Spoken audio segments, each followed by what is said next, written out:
Hi guys, welcome back to mister Bala Tamil. So இன்னைக்கு ஒரு சூப்பரான ஒரு ஸ்டோரிங்க தான் உங்களை இன்னைக்கு பார்க்க வந்திருக்கேன். அதாவது இந்த ஸ்டோரியோட தலைப்பு குள்ளமான சகியுவும் பெரியவரான இயேசுவும். குள்ளமான சகியுவும் பெரியவரான இயேசுவும். ஸோ இப்போ வாங்க இந்த அழகான ஸ்டோரிக்குள்ள இன்னைக்கு நம்ம போய் பார்க்கலாம். வாங்க போய் பார்க்கலாம். அது ஒரு அழகான கிராமம். அந்த கிராமத்துல இருக்கக்கூடிய எல்லா ஜனங்களும் ரொம்ப ரொம்ப ஏழையான ஜனங்கள். ஆனா அதுக்கு நடுவுல ஒரு அழகான பெரிய பணக்காரன் ஒருத்தர் இருந்தானா. அவருடைய பேரு தான் த சகேயு. அவரு ரொம்ப ரொம்ப இருக்கிறதுல எல்லாத்தையும் காட்டிலும் ரொம்ப ரொம்ப பெரிய பணக்காரனா இருந்தானா.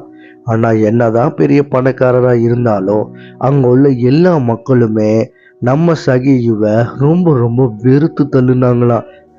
இவன் ஒரு ஏமாத்துக்காரன், இவன்ட்டெல்லாம் நாங்க பேச மாட்டோம் அப்படின்னு சொல்லி அந்த சகியுவை ரொம்ப ரொம்ப ஓரத்துல தள்ளி வச்சிருந்தாங்களாம்.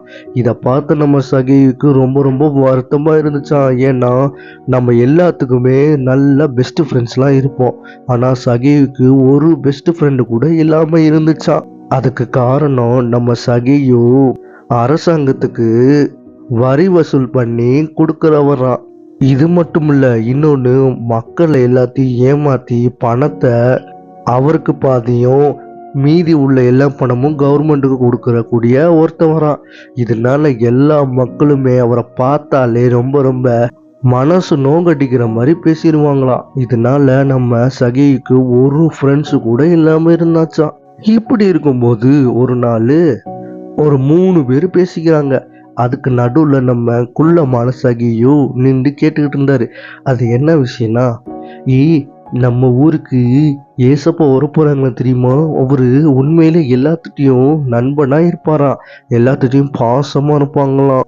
எல்லாத்தையுமே மன்னிக்கணும்னு சொல்லி கொடுப்பாங்களாம். அப்படின்னு நம்ம ஏசப்பா பத்தி சொல்லிட்டு இருக்கும் போது இதை கேட்ட நம்ம சகிக்கு ஒரு பக்கத்துல ரொம்ப ரொம்ப ஃபீலிங் ஆயிடுச்சான். ஏன்னா என்னடா அது, நம்ம எல்லாத்தையுமே ஃப்ரெண்ட்ஸாக இல்லை, இன்னொன்று எல்லாருமே நம்மளை வெறுக்கிறாங்க. ஸோ இவராவது நம்மளை நேசிப்பாரா, நம்ம ஏசப்பாவது நம்மள்ட்ட ஃப்ரெண்டாக இருப்பாங்களா அப்படின்னு சொல்லி ஒரு நினச்சிக்கிட்டு இருக்கும் போது அடுத்த நாள் ஏசப்பாவும் அவங்களோட சீசர்கள் எல்லாம் வந்துகிட்டு இருந்தாங்க. அப்போ சரியான கூட்டம். அங்க இருக்கக்கூடிய எல்லா மக்களுமே அவரை பார்க்க போனாங்க. இந்த நேரத்துல நம்மளும் எப்படியாவது இயேசுவை போய் பார்க்கணும்டா, அவர் எப்படிப்பட்டவர் நம்ம தெரிஞ்சுக்கணும்டா அப்படின்னு நம்ம சகையை யோசிச்சுக்கிட்டு அப்படியே நடந்து போயிட்டு இருந்தாரு. ஆனா அவருக்கு ஒரு சின்ன பிரச்சனை என்னன்னா, எல்லாருமே ஹைட்டா இருக்காங்க, ஆனா அவர் குட்டையா இருக்காருல்ல, அதனால ரொம்ப ரொம்ப ஃபீல் பண்ணாராம். சரி, நம்ம எப்படியாவது எட்டியாவது பார்க்கணும், அதாவது குதிச்சாவது பார்த்துடணும் அப்படின்னு குதிக்கவும் ட்ரை பண்றாங்க. ஆனா என்னதான் குதிச்சு பார்த்தாலும் ஒரு பிரயோஜனமும் இல்லை. ஏன்னா எல்லாருமே அவரை காட்டிலையும் பயங்கரமான ஹைட்டா இருக்காங்க. ஸோ இது வேலைக்கு ஆகாது. அவர் வர்றதுக்கு முன்னாடி ஒரு மரத்துல ஏறி கண்டிப்பா அவர் பார்த்தே ஆகணும்னு சொல்லிட்டு இருக்கும் போது அவர் பக்கத்துலேயே ஒரு மரம் இருக்கு. அந்த மரத்துல வேகமா குடுகுடுன்னு ஏறி போய் அங்க இருந்து பாக்குறாங்க. அந்த வழியா நம்ம ஏசப்பாவும் அவங்களோட சீசரும் வந்துகிட்டு இருந்தாங்க. அப்ப எல்லார்ட்டையுமே பேசாம நம்ம சகி இருக்கக்கூடிய அந்த மரத்தை எட்டி பார்த்து, சகியுவே, உனக்கு நான் ஃப்ரெண்ட்ஸா இருக்கணும்னு ஆசைப்படுறேன். இன்னைக்கு உங்க வீட்டில் தான் இன்னைக்கு நான் தங்கணும்னு ஆசைப்படுறேன். நீ இறங்கி வாரியா அப்படின்னு நம்ம ஏசப்ப கேட்டாங்களாம். இப்படி நம்ம ஏசப்ப கேட்கும் போது அங்குள்ள எல்லா மக்களுமே ரொம்ப ரொம்ப முறுமுறுக்க ஆரம்பிச்சாங்களாம். அதாவது என்னடா அது, அந்த போய் இவன் வீட்லயா போய் ஏசப்பா ஸ்டே பண்ணணும், இதெல்லாம் ஏன் இப்படி இவர் இருக்காரு அப்படின்ற மாதிரி எல்லாருமே யோசிச்சு புலம்பிட்டு இருந்தாங்களாம். இதை எல்லாத்தையும் நம்ம சகையவும் காதுல கேட்டுச்சான். அதனால அவருக்கு ரொம்ப ரொம்ப சோகமா ஆயிருச்சான். ஆனா நம்ம இதை ஏசப்பா பார்த்துட்டு ரொம்ப ரொம்ப சிரிச்சாராம். அதை சிரிக்கும் போது நம்ம சகைக்குமே ஒரு ஹாப்பி ஆயிருச்சான். ஸோ இப்போ அவங்க வீட்டுக்குமே போய் உட்காந்துடுறாங்க. உட்காந்துட்டு எல்லாம் பேசிக்கிட்டு இருக்கும் போது டக்குன்னு நம்ம சகி என்ன பண்ணிடுறாருன்னா, ஏசப்பா, நான் பாவம் நிறைஞ்ச மனுஷன், என்கிட்ட எல்லாருமே பேச மாட்டாங்க, என்னை எல்லாரும் ஒதுக்கி வைப்பாங்க. அதுக்கு காரணம் நான் அதிகமா வரி வசூல் பண்றேன், அதனாலதான்ப்பா. ஆனா நான் இனிமேல இருந்து எல்லாத்துக்குமே பணத்தை கொடுக்க போறேன். நான் எவ்வளவுக்கு எவ்வளவு அதிகமான வரும் வசூல் பண்ணேனோ அதை காட்டிலையும் அதிகமாக நான் கொடுக்க போறேன்.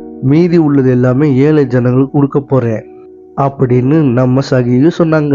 இதை கேட்ட ஏசப்பாவுக்கு ரொம்ப ரொம்ப ஹாப்பியா இருந்துச்சு.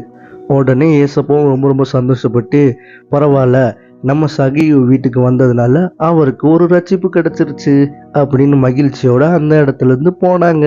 ஸோ காய்ஸ், உங்களுக்குமே இந்த மாதிரி நிறைய பிரச்சனைகள் இருக்கும். நிறைய பேர்கிட்ட நீங்களும் சண்டை போட்டிருப்பீங்க. உங்களுக்கு விரோதமாகவும் நிறைய பேர் இருப்பாங்க. ஆனா ஒண்ணு மட்டும் நல்லா புரிஞ்சுக்கோங்க, ஏசப்பா நம்ம உள்ளத்துல வந்துட்டாருன்னா கண்டிப்பா ஒரு பெரிய மாற்றம் வரும். அதாவது சகியுக்கு வந்தது மாதிரி. சகியு அதுக்கப்புறம் கொடுத்ததுக்கு அப்புறம் அங்க உள்ள எல்லா மக்களுமே ரொம்ப ரொம்ப ஹாப்பியா எல்லாருமே ஃப்ரெண்ட்ஸா ஆனாங்க. அந்த மாதிரி தான் உங்களுக்கும். நீங்களும் யார்கிட்டயுமே சண்டை போடாம எந்த ஒரு பிரச்சனையும் பண்ணாம இருந்தா ஏசப்பா உங்க உள்ளத்துக்குள்ள வந்துட்டாருன்னா கண்டிப்பா ஒரு பெரிய மாற்றம் இருக்கும். இந்த கதை உங்களுக்கு ரொம்ப ரொம்ப பிடிச்சிருக்கும்னு நம்புறேன். அடுத்த கதையில உங்களை சந்திக்கிறேன். அதுவரை வெயிட் பண்ணுங்க. அடுத்த வீடியோல பார்க்கலாம்.